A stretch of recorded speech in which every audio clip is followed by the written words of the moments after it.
Welcome back to another technical deep dive here in the debug zone.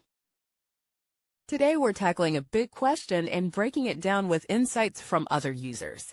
Hopefully this clears up some misconceptions and helps you get the answer you need. So buckle up, stay a little curious, and let's jump right in.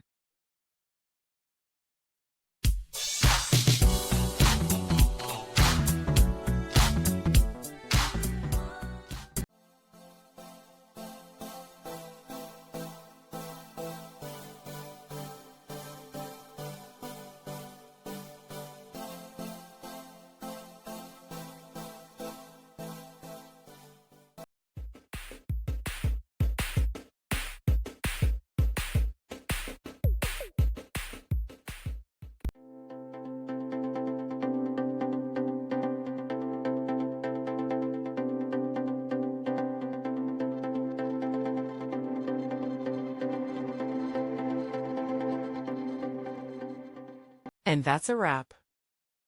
I hope you found the answer you were looking for. If you did, take a second to hit that subscribe button. It really helps out. And let me know in the comments which solution worked best for you. See you next time in the debug zone.